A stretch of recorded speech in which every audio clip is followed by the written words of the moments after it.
If your child isn't listening, the answer isn't yelling. Today, I'm going to show you what to do instead because raising your voice might work for a moment, but then you're right back where you started. Today, I'm going to walk through 5 reasons children didn't respond the first time.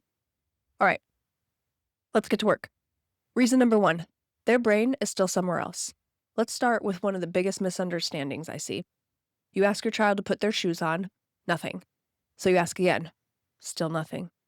Now you're wondering, did they even hear me? Maybe, maybe not. When children are deeply focused on building with blocks, playing with dolls, or creating an imaginary world, their brain is completely engaged in that activity. That doesn't mean they're ignoring you. It means their brain hasn't switched from play mode to listening mode yet. So when we call instructions from across the room or while we're washing dishes or folding laundry, there's a good chance our words never really landed. Before you give the instruction, go to them. Get down on their level. Gently touch their arm if they're comfortable with that. Wait until they look at you, then give one clear instruction. That moment of connection tells their brain, something new needs my attention.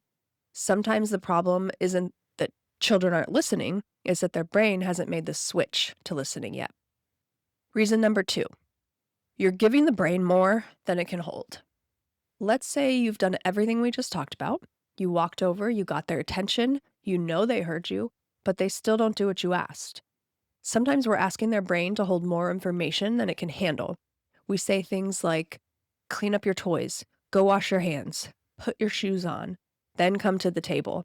And for many children, especially those with ADHD or executive functioning challenges, their working memory can only hold so much information at one time. Think of working memory like a small whiteboard. Every instruction you give gets written on it, but eventually the whiteboard fills up. And when you keep adding more, the first instructions start getting erased. Instead, make it easier for their brain to succeed. Give one clear instruction, wait until they finish it, then give the next one. Instead of saying, clean up your room, try, put the blocks in the blue bin. The more specific we are, the less work their brain has to do to figure out what we mean.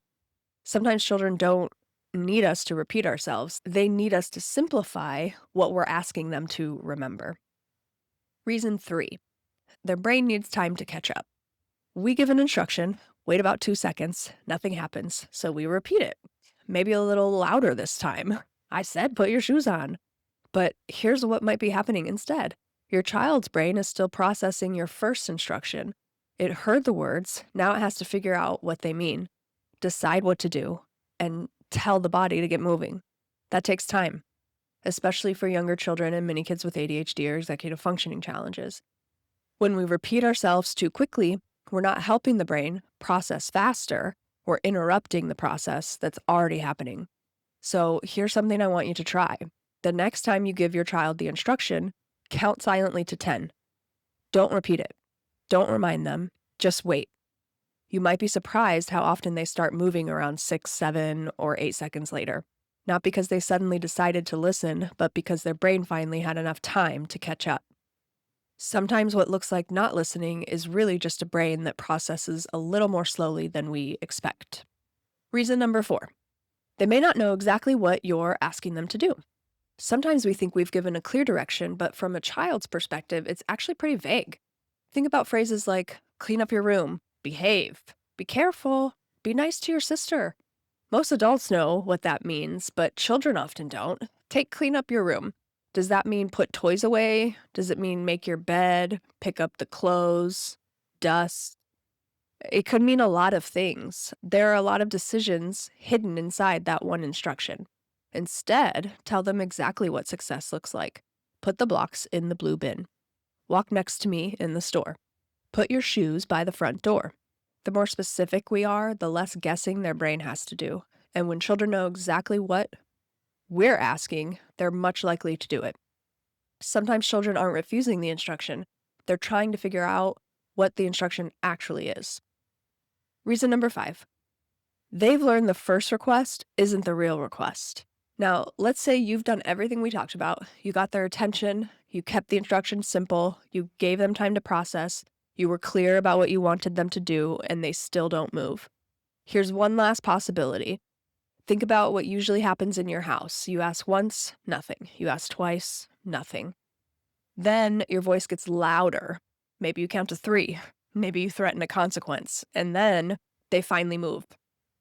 Over time, children start to recognize that pattern, not because they're trying to manipulate us, but because their brains are really good at noticing what actually matters.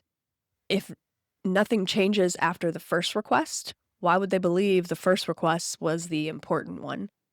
Instead, make your first request the real request. Stay calm, follow through.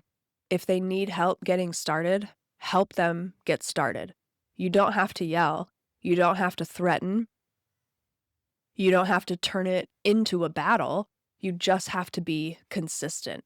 Over time, your child learns something different. The first request matters, not because it's the loudest, but because it's the one my parent follows through on. And that's how the listening is built, not through fear, but through calm, consistent follow through. If you recognize yourself in one or two of these reasons, that's normal. Most of us weren't taught how children's brains process instructions. We were taught that if they didn't respond, they must not be listening. But now, there might be something else going on. Maybe their brain hadn't switched from play to listening yet. Maybe they were trying to hold too much information. Maybe they just needed a few more seconds to process. Maybe they weren't exactly sure what you meant. Or maybe they simply learned that the first request isn't the one that really counts. When we understand what's happening beneath the surface, our response changes. Instead of getting louder, we get closer. Instead of repeating ourselves, we get clearer. Instead of assuming, we get curious. And that's when we start teaching the skills we were hoping for all along. The next time your child doesn't respond the first time, don't ask yourself, why aren't they listening? Ask, what might be getting in the way? That one question can completely change the way that you respond.